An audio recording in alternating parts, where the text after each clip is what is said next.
Bismillahirrahmanirrahim. Dear students, Assalamu alaikum. Welcome back in lecture number 30. Today we are going to revise what we studied in lecture number 12 to lecture number 16. And our today's topic will be of modes of financing, that is Salam, Istisna. One of the modes of financing we studied already, that was Murabha in our previous lecture, and now we will revise Salam, Istisna, Musharaka, Mudarba and diminishing Musharaka. So as you know that Salam is a transaction where the payment is made at the spot and the commodity, which is the subject matter of the sale, will be delivered in the future. So this is against the valid sale contract, but this is an exception to a valid sale contract under the Sharia, because for a valid sale contract the seller must possess and seller must be the owner of that asset. But in this case, the seller which has not produced the goods which are the subject matter, for example, this mode of financing is specially designed for the farmers. So the farmers, when they grow their crops, only then they can sell it to the market. But in this case, this is an advanced selling of the crops or of the commodities which have not yet been grown. So here the farmers, they are paid at the spot for a deferred delivery of the subject matter of the sale. So the definition would be: a sale transaction is the purchase of a commodity for the deferred delivery in exchange for immediate payment. It is a type of sale in which the price, known as the Salam capital, is paid at the time of contracting, while delivery of the item to be sold, known as subject matter of Salam, is deferred.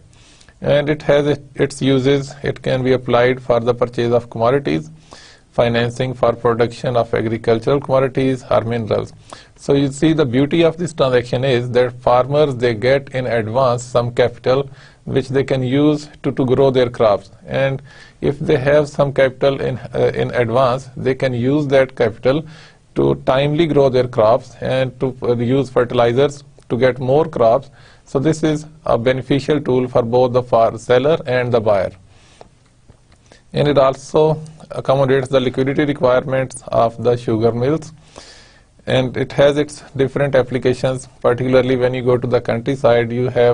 We have some rice mills. They pay the farmers in advance and they book their crop, and whatever crop the farmers they grow, they have to sell that crop to that rice mill. And likewise the sugar mills, they also purchase for the advance payments. And the wisdom of allowing Salam is that it is beneficial for both seller and the purchasers. Seller or the farmer can get capital to grow the crop and get better produce of the crop, while the buyer can be sure of its stock and price. So the benefit of the buyer is that the buyer, they can purchase the goods and they can be sure of their stocks. For example, the rice exporters, they can be sure of their stock as well. And likewise, the sugar mills, they can be sure of their stock as well, because they have made advanced purchases of their raw materials. And also the traders, when they involve into such transaction, they can purchase at a lower price, but when they receive the commodities after a certain time period, they can sell those commodities in the market and they can realize some profits as well. And there are some problems, like the risk of default by the seller. Now the seller has been paid the price, and if the seller goes default, this is one of the risks. And banks need to liquidate goods after delivery. So when the bank is the buyer here, then bank's main business is finances, and the banks, they don't deal in commodities. So here the banks, they have to get rid of this commodity because they don't have any warehouses where they can store such kind of commodities. So they have to arrange certain mechanisms, and this is a kind of market risk for the bank. And the seller's inability to produce or procure commodity. And the third risk is that seller did try to produce the commodity, but because of certain reasons, maybe because of some disasters, because of some rains, floods, the farmers, they could not grow their crops. So these are the risks involved into such transaction. And this is an exception to the possession, and it's a contract opposite to murabaha. Normally, the seller must possess the commodity, but here it is an exception. And the legitimacy has been derived from one of the Prophet ﷺ's hadith, that at his time, at Prophet ﷺ's time, people used to sell their dates in advance. They used to receive the price at the spot, and the delivery was deferred to 1 or 2 years. And Prophet ﷺ, when he came to know this practice, he said that he further endorsed it. He did not prohibited it. And the payment is full at the spot, otherwise selling debt for the debt. So the payment here should be full and at the spot, and it is allowed in fungible commodities, which are the replaceable commodities. For example, if the seller could not, if the farmer is a seller and he could not grow the crop in his or her field, then the seller should purchase the same commodity from the market and deliver it to honor the contract. So here it cannot be specified that the farmer must grow the crop in such and such field, but that commodity should be available in the market. And the fungible would mean that the replaceable commodity. For example, the currency is a fungible commodity. If you have borrowed a 1,000 rupees note, you can pay it back into 500 rupees 2 notes. And same way, if you borrowed car from your friend and it has tank full of gasoline, you can return the car with tank full of gasoline, but not the same gasoline or the petrol which you received from your friend. You used the car, and when the fuel finished, you went to any petrol pump and you got the fuel tank filled. So this is a fungible commodity. And product of a particular origin cannot be specified. Quality and quantity should be decided in unambiguous terms. It means if the farmer is selling rice, for example, so there are different specifications of rice. There is basmati, there is some other kinds as well. So it should be specified clearly what kind of rice and what will be the price of it and what will be the quantity of that contract. And the commodity should remain in the market throughout the period of contract. But here the views are different, but the logic is that if the seller is unable to grow the crop in his or her own field, then the seller should purchase the same commodity from the market. So it means that commodity should remain in the market at all times. And at the same time, when the bank enters or the financial institution enters into a salam contract, and then the financial institution enters into a parallel salam contract, now if the first party, that is the seller in the salam contract, is unable to deliver the commodities at the fixed time period, then the bank in the parallel salam contract can honor the contract by purchasing the same commodity from the market. So this is the idea that these goods should remain in the market all the time. The time of delivery should be sufficient to allow use of salam capital conveniently. So if it is to grow wheat, so wheat takes about 5-6 months. So the duration of this contract should be 5-6 months. And a security or guarantee is preferred as safeguard to the risk of default. So a security would be needed here because there is always a risk that seller may go default, and only commodity is delivered and not the money. So here in this contract, commodity should be delivered, money is not the subject here. This is a sale contract with a deferred delivery. And the disposal of commodity at the end of bank can be through parallel salam or unilateral promise from a third party. So here the bank, when has entered into a salam contract, can enter into another contract, the same salam contract, which will be known as parallel salam contract, with a third party. And if the bank doesn't enter into a parallel salam contract, the bank may get a promise from a third party that when the commodities are received, that party will purchase the commodities maybe at that market price. The price of the commodities will be the market price at the time. And in case of parallel salam contract, in the second contract, it doesn't depend on the first contract that first contract will be fulfilled and then the second contract will be fulfilled. This is not the case. Both contracts are independent of each other. Fulfillment of the first contract doesn't mean the fulfillment of second contract. They have to be fulfilled separately. And Both the contracts, Salam and Parallel Salam, must be independent of each other. Parallel Salam is allowed only with the third party. It should not be related party with both the seller and the buyer. And the third party giving unilateral promise should not pay the price in advance, as this is not allowed in Sharia. And this is the structure of Salam and Parallel Salam contract. So in the first place, you can see that in a Salam contract, bank is a buyer. So there is a contract between the bank and the seller. So in the first place, bank makes the payment for the deferred delivery of the subject matter of the sale. And in the second contract, bank is a seller and there is a buyer. This buyer may be another bank and this may be any other party. So here the bank receives the payment, receives the price right away, and the delivery is deferred, and the time duration of a Salam contract and the Parallel Salam contract is of course different. Parallel Salam contract will be signed after the Salam contract, so the duration in Parallel Salam contract is shorter and price will be higher than in the case of Salam contract. And now Istisna. Istisna is somewhat similar to the Salam contract, but here the subject matter, that is the commodity, it needs manufacture. So every asset that needs manufacturing can become the subject matter of sale in case of Istisna. Istisna can be used for different purposes. It has its huge application, particularly in the construction industry. And its definition is that it's an order to producer to manufacture a specific commodity for the purchaser. And the subject of Istisna is always a thing that needs manufacturing, and manufacturer uses his or her own material. Quality and quantity should be agreed in absolute terms. Purchase price should be fixed with mutual consent. And the price of Istisna can be paid at the spot, but it can be paid after some time in the lump sum payment, or it can be attached to the stages of manufacture. For example, if the 10% of manufacturing has completed, the 10% of the payment will be made. So likewise, with the manufacturing stages, payment can be associated.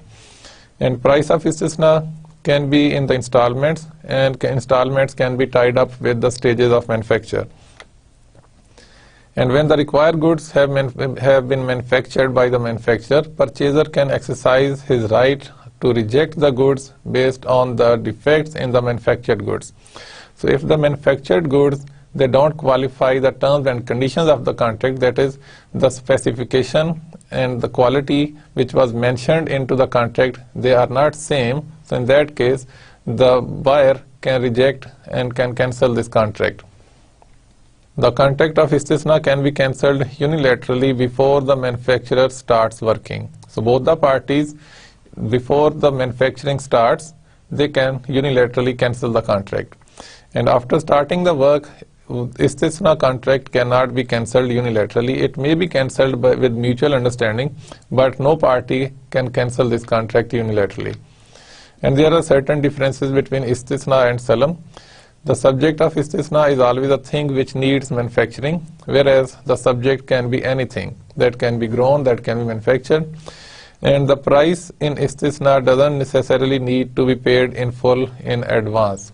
Whereas in Salam, price is paid at the spot at the time of contract. And time of delivery doesn't have to be fixed. In Istisna, time of delivery of the manufactured goods is not fixed to a particular date, but it can be a particular time period. For example, during the month of December, maybe during the month of March, like that. And time of delivery is an essential part of the sale in case of Salam contract. And in the Istisna, the contract can be cancelled before the manufacturer starts working. But in case of Salam, when the contract has been signed, price is paid at the time of contract, the contract cannot be cancelled. And the security in the form of guarantee, mortgage or hypothecation may be required for Istisna in order to ensure that manufacturer shall deliver the commodity on the agreed rate, because goods will be delivered in future and the payments are being made maybe at the spot or maybe with the stages of manufacture, but when the goods are not delivered, so this is a risk. So to counter that risk, certain securities can be asked from the manufacturer.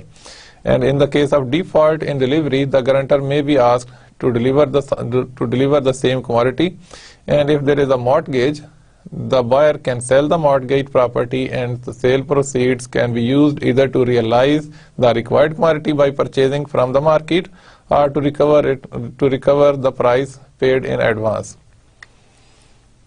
And the time of delivery is not fixed in case of istisna.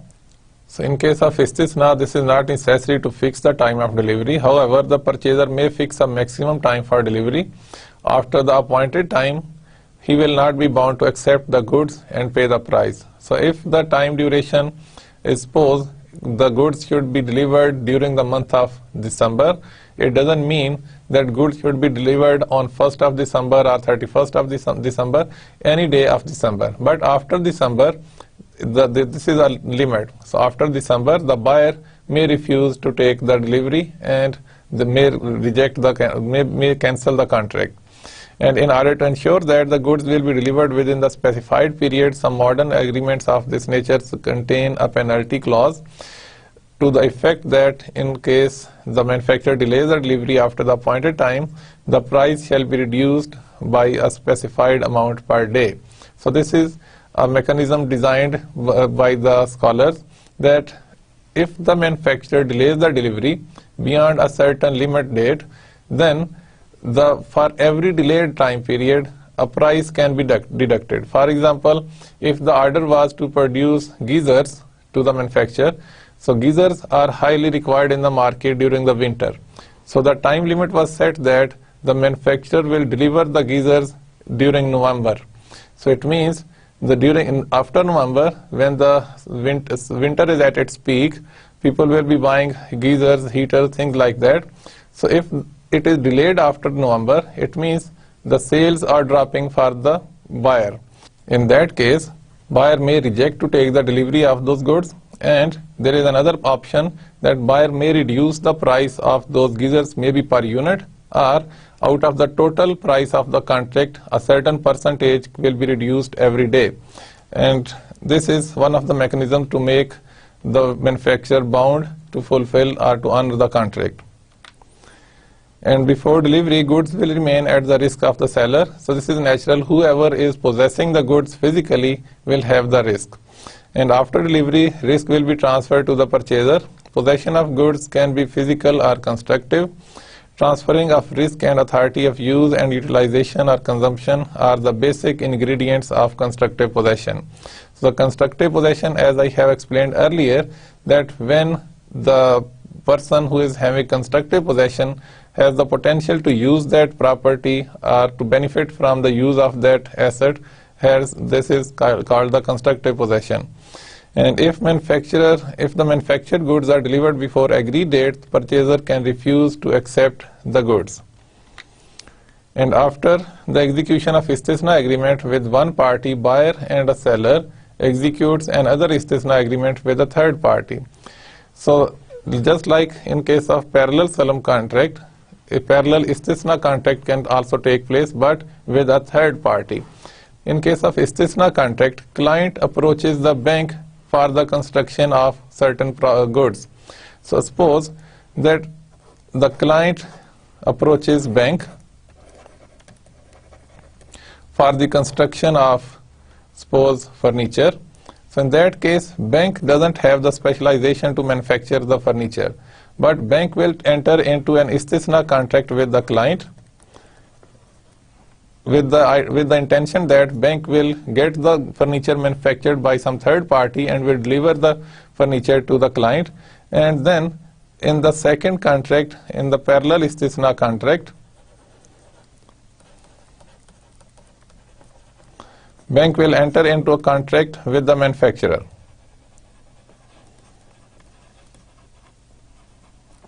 So here the manufacturer of the furniture will be the third party. So the bank will charge a price from the client, and then bank will purchase the same furniture or get it manufactured according to the required specification of the client from the manufacturer. So this is an istisna contract, and this is a parallel istisna contract.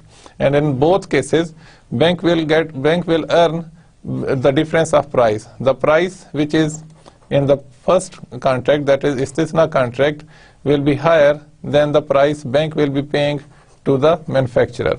So the difference will be the profit of the bank. And there must be two different and independent contracts. These two contracts cannot be tied up, and performance of one should not be subject to the other. And parallel istisna is allowed with third party only. And this figure would further elaborate the istisna and parallel istisna contract, that the buyer approaches the bank and payment the payment is according to the agreement. Payment may be at the spot, or maybe at some particular time period, or it may be linked with the stages of manufacture or any installment payment. And the delivery of the asset is deferred. And then, because bank is not a manufacturer, bank will enter into a contract with the contractor, who is manufacturer of those required commodities or the assets, and the bank will make payment according to the agreement, and then delivery will be received by the bank, and accordingly those goods will be forwarded to the buyer. So this first part is an istisna contract, and this second part is a parallel istisna contract. So here these two parties, they are independent of each other. They should not be related to each other, and the bank can be the same party, but here the other two parties should be separate, and these two contracts of istisna and parallel istisna, they are independent of each other. Suppose in case of this parallel istisna contract, the contractor doesn't manufacture the required goods and this contract is not honored. In that case, the bank must purchase those commodities from the market according to the required specification and then deliver it to the client or the buyer in the first istisna contract. So the fulfillment of this part doesn't mean that this part will be honored. They are both independent of each other, and respectively they should be honored separately. And potential of istisna is that the client can get finance for raw material, working capital and other overhead expenses by the execution of istisna agreement. The contractor, they can, or the manufacturer, they can receive the payments, they can purchase the raw materials, and the required expenses can be met out of these payments. And its applications are particularly in the home financing, import and export products can also be designed according to the istisna contract. And we can have its application in the house financing, in the construction of houses, for the project financing, maybe for the infrastructure, or for the construction of any building, any bridge or roads, things like that. And the build, operate, transfer agreements, they can also be designed according to the istisna contract. In case of export of goods, the goods before shipment can be manufactured using this istisna mode. And now one of the main features of modes of financing in Islam, and which is the spirit of Islamic financial system. And unfortunately this has not been targeted by the Islamic financial institutions, that is musharaka and mudaraba. So musharaka, as it is clear, that is kind of partnership where two or more than two people, they get together, they bring their capitals, they start any venture, and or they may purchase any asset. So if they start any business activity, that we will call as shirkatul aqd. And if they purchase any asset, we may call that shirkatul milk. And capital contribution, the main features of a musharaka contract is that capital will be contributed by all the partners, and management of the musharaka venture, then profit sharing, loss sharing and partnership venture. These are the main features of musharaka contract. So let's see what is the requirement as far as capital is concerned. So monetary assets in different currencies shall be valued based on the currency agreed by the partners in the contract. If the partners, they bring different denominations of currencies, if they bring the monetary sources, so in that case one standardized currency will be set and all the currencies will be converted into that currency, and that will determine the contribution of each partner. And all forms of debt shall not qualify as musharaka capital. If somebody has any claims or receivables, those receivables cannot be made from part of that capital. And non-monetary assets, with an associated debt may be contributed as capital. For example, if the building has been constructed and partly has been financed with debt, that is 30% suppose here, but that building cannot qualify as a musharaka capital if the debt portion is 50% or more than that. And the total amount of capital to be contributed by each partner shall be determined upfront. It will be determined upfront that which partner is bringing what amount. It shall be determined clearly. And additional capital may be injected by mutual agreement of the partners, but when the additional agreement is brought into the partnership, the profit sharing ratio will be adjusted accordingly. And failure to contribute capital by the capital provider as per agreed schedule shall constitute a breach of promise, and the partners will have the option to terminate the agreement or to revise the agreement based on the actual capital contribution. If the capital was agreed and promised by any number of the partners and they could not provide the required capital, maybe they provided only partial amounts of that, so in that case the musharaka can be cancelled, or maybe with the available contributions the musharaka can be renewed with whatever contributions has been made. And the capital invested shall not be guaranteed by any of the partners. So do keep in mind, this is one of the controversial point, as we have discussed in the Skooks as well, where the capital was guaranteed by third parties, and this cannot be guaranteed under the Islamic economic system. And any of the partners acting as agents shall be liable for misconduct or negligence to the partnership as a whole. So in a partnership or in a musharaka contract, all the partners, all the shariks, they are the agents of the business as well. So if they, because of their negligence, misconduct or breach of the terms and conditions, if there is any loss to the partnership, so in that case that partner has to compensate those losses. And any partner acting on his own or as an agent, if he causes any capital loss because of that misconduct or negligence, losses shall be compensated from that particular partner, and any loss of capital in the course of business shall be recognized as capital impairment and shall be borne by all the partners proportionately. And share of musharaka capital may be transferred to existing or third party as per the musharaka contract.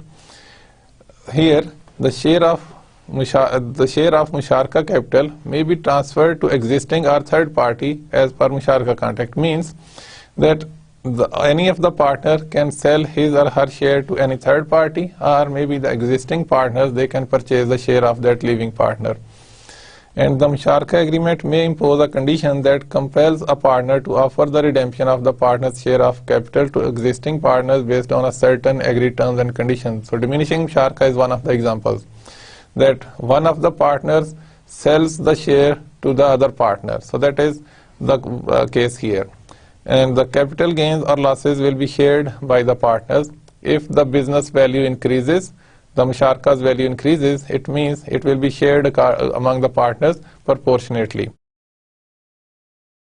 And the same way, if there are capital losses, that will also be shared proportionately by all the partners. And the management of musharaka venture, that in a partnership, all the partners, they can become managers, and maybe the partners appoint a single partner as the manager, or they may hire a third person as a manager. And the profits shall be measured when we distribute the profits. This is one of the important things here, that profit shall be measured as an amount exceeding capital after deducting the costs and expenses attributable to musharaka venture. And in case where the musharaka is specified and meant for a specified project or activities, only expenses that can be identified by the partners are deemed direct expenses to the project may be deductible.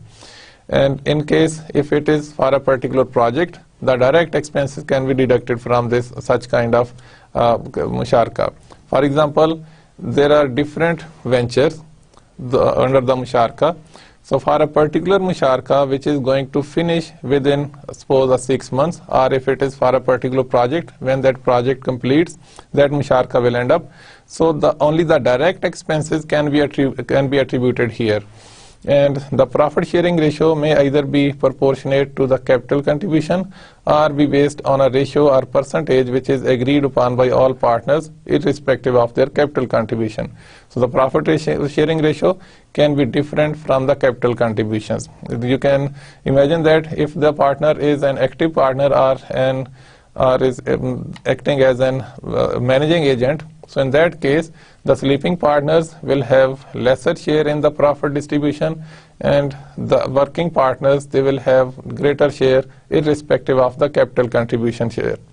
For example, if A and B contributed 20,000 and 80,000 respectively to form a musharaka partnership, while B has decided not to take part in the management of the business. So A committed to the management, the business of the partnership. A has committed to managing the business of the partnership according to the first provision. The profit sharing ratio between A and B should be 20 to 80. That is the capital contribution, or 1/5 or 4/5 respectively. The ratio could be of any ratio such as 80 to 20 or 50-50 or any other arrangement as agreed upon by the parties. Apparently it seems that the capital contribution is 20,000 and 80,000 and profit sharing ratio should be accordingly, but it can be different. It may be 50% each, it may be 80% for the partner who has contributed only 20% and 20% for the partner who has contributed 80%. It can be agreed to any ratio. And it is not permissible to include a condition in musharaka contract that stipulates a predetermined fixed amount of profit to one partner which deprives the profit share of the other partners. So it cannot be made part of the contract that out of the profits a certain proportion or a percentage of the capital contribution will be given to one of the partners and the remaining will be distributed among the remaining partners. This cannot be part of the contract. However, a lump sum amount of profit may be permissible if the profits are more than a certain benchmark profit. If one of the partner is managing the partnership, is working as manager as well, and now the profits exceed a certain limit. So beyond that limit, those profits can be given to that managing partner as an incentive. This is possible. And it is not permissible to express profit in musharaka in a form of percentage of capital only. That means a payment of fixed profit regardless of the actual profit realized. So it cannot be the case that the capital contribution suppose is 100,000 and 10% of that capital contribution out of the profit will be given to one of the partners. So this might look like an interest rate. So this is not allowed. This cannot be possible. And partners in a musharaka shall not fully or partially guarantee the principal and profit of an other partner. The principal amount contributed and the profits, it cannot be guaranteed by any of the partners in a musharaka contract. A third party who is not related to any party in the musharaka in terms of equity ownership and management control may guarantee the profit to the musharaka venture subject to certain conditions. So third party can provide such guarantees, and the illustration is that if a musharaka financing agreement is signed to build and rent a property to an identified tenant. So here we can imagine that if we can get the promise by a party that we construct a house or a property, and that party will use that house as a tenant and they will become a lessee into that house. In that case, we know in advance that against an investment of such and such amount, that party is going to pay such and such amount as rental. So we can know that this much percentage return is expected out of such partnership, and this will be the share of profit of each partner. Any unusual investment income from Sharia prohibited activities of musharaka venture due to unavoidable circumstances will be distributed to the charity. For example, if the musharaka capital has been invested into equity capital, the shares of some company has been purchased and that company is conducting halal business. But after some time that company shifted its business to some haram activities. So in their total income, the income sources which are not allowed in Sharia, the income also came from those sources. So in that case, the company should sell those shares back in the market, and whatever profits have been earned during that time period and the share of those haram activities, if that can be determined, it will be deducted out of that income and it will be given to charity. And capital loss incurs when a capital asset decreases in value. So in case of loss, how we will share it? If there is a capital loss, then that loss is not realized until the asset is sold for a lower price than the purchase price. When there is a capital loss, it will be realized only when the assets are sold. And loss shall be shared among the partners proportionately to the each partner's capital. And preferential treatment to a particular partner over the others in the same musharaka venture in absorbing the loss shall not be permissible. For example, we cannot say that one or two or three partners, they are exempt from loss. All the partners, they have to suffer the loss according to their capital contribution. The loss to the partners shall be limited to the capital contribution of each partner, and a third party may undertake to bear the loss of a partner. In order to encourage public participation in the musharaka investment, the government may provide a guarantee to the capital of the musharaka venture. This type of guarantee is permissible and valid as the government is an independent party to the musharaka venture. So however, although it is permissible, but there is an objection to it, that government is a trustee of funds of the public.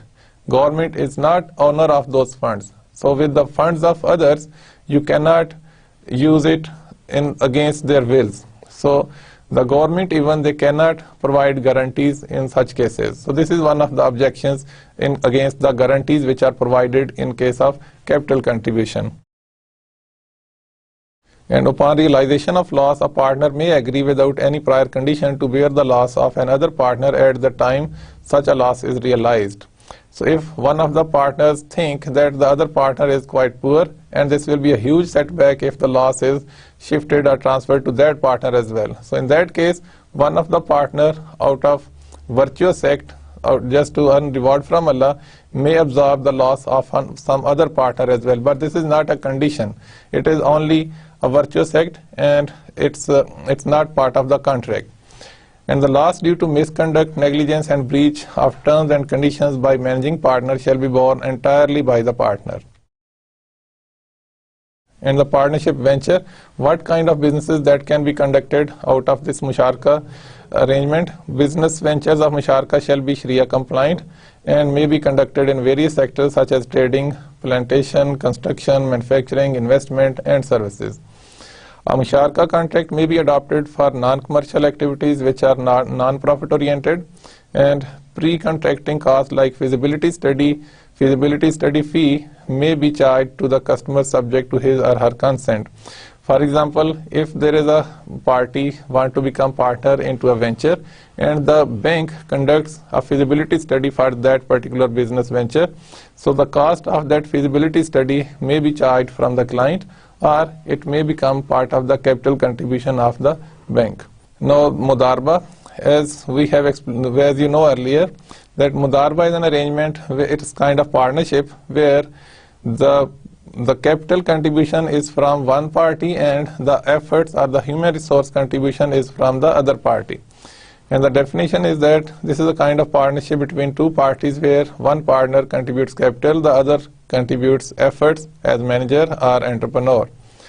And the profits are shared according to the agreed ratio irrespective of the capital contribution. And the losses again are shared according to the capital contribution. It means the whole loss out of natural business operations goes to the capital provider. The investment comes from Rabbul Mal, while the management is the exclusive responsibility of the working partner, which is entrepreneur or mudarib.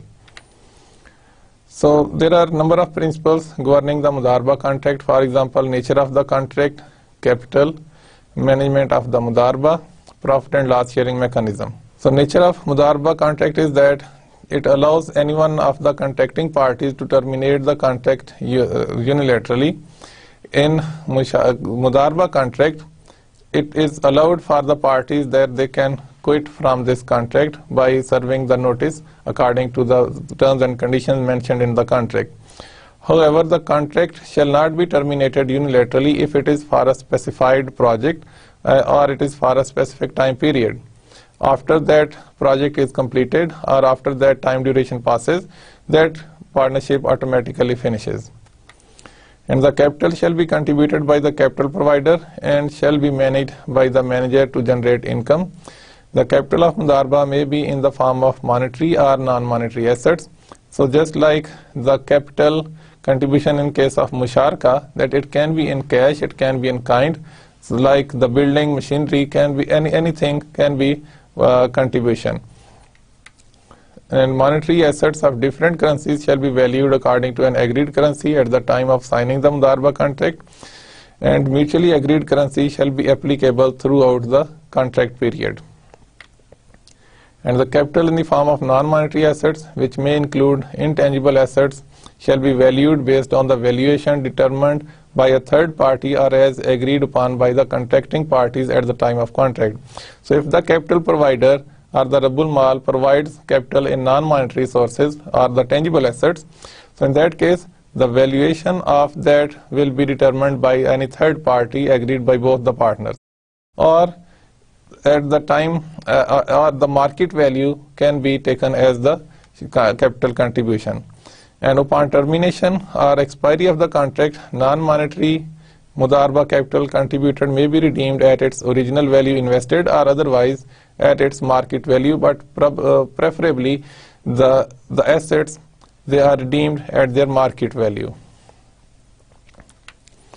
For example, a public transport company XYZ applied for Mudarba based financing from an Islamic bank.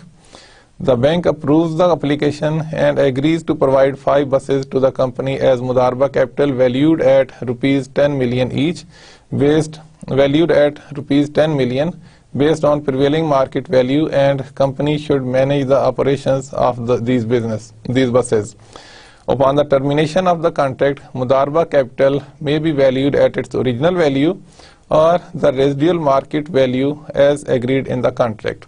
So both are possible, that at the time when they were contributed in the contract, their market value, their value was 10 million, and if it is mentioned in the contract that their market value will be redeemed, so at the end of the contract maybe their market value is only 6 million or maybe 7 or 8, any price. And the debts such as account receivable or loans due to capital provider, they don't qualify to become capital of a Mudarba contract. And the agreed capital shall be made available to the manager to commence the business activities, and the capital may be fully or partially disbursed or made available to the manager at the time of contract or based on terms of the contract. So whenever the manager requires the capital according to the contract, it should be readily available to the manager. And the capital provider and manager may agree for a gradual withdrawal of Mudarba capital by capital provider. And again, the capital provider, they may withdraw their capital gradually, and it might take the shape of a diminishing Musharaka contract, or maybe the share of the Rabbul Mal can be sold to any third party as well. And failure to provide capital by capital provider as per the agreed schedule shall constitute a breach of promise, and it may terminate the contract. And the manager now has the option to continue that contract, or that contract may be terminated or may be cancelled at that time. So when the Mudarba contract is terminated or it is finished, so at that time the outstanding capital, which is the contribution of the Rabbul Mal, is due to that Rabbul Mal, and it should be paid back by the Mudarib. But if the liabilities of the business are more than that capital, so the Rabbul Mal will be responsible up to the capital provided by the Rabbul Mal into that particular contract. And upon liquidation or maturity of the Mudarba contract, all outstanding capital shall be returned to the capital provider. And any outstanding capital, including the share of profit, shall be deemed as debt due to the capital provider. And any outstanding capital plus any profit, these are the liabilities upon the Mudarib, and Mudarib has to pay that balance to the capital provider. And the manager shall not guarantee the Mudarba capital. So again, like in case of Musharaka, no partner can guarantee the capital of each other, and here again, Mudarib, which is the operating partner, cannot guarantee the capital of the Rabbul Mal as well. And the capital provider may require the manager to arrange for an independent third-party performance guarantee. And when the capital provider has provided the capital, there is a high risk that Mudarib may not use it efficiently or according to the contract. Then a guarantee may be asked from the Mudarib. And the guarantee shall be executed as a separate contract and be utilized to cover for any loss or depletion of capital in the event of misconduct, negligence, dishonesty, fraud, or breach of the terms of the contract by the manager. So just to make sure that manager will perform according to the spirit of that contract, and that guarantee will be utilized to cover for any losses arising out of any misconduct, fraud, or negligence by the Mudarib. In management of the Mudarba, now the Mudarba is of two types, that is restricted Mudarba and unrestricted Mudarba, and I think that will come in the later slide. And Mudarba capital will be used only for the Sharia compliant activities. It cannot be used for any haram activity. All the activities, all the businesses of Mudarba should be according to the Sharia, and manager will have the exclusive right to manage the contract. However, the capital provider has the right to information regarding the conduct of the business of the manager. The manager, the Mudarib, has the full liberty to use the capital, but the capital provider has the right to have a look into or to observe the operations of the business and make sure they are according to the spirit of the contract.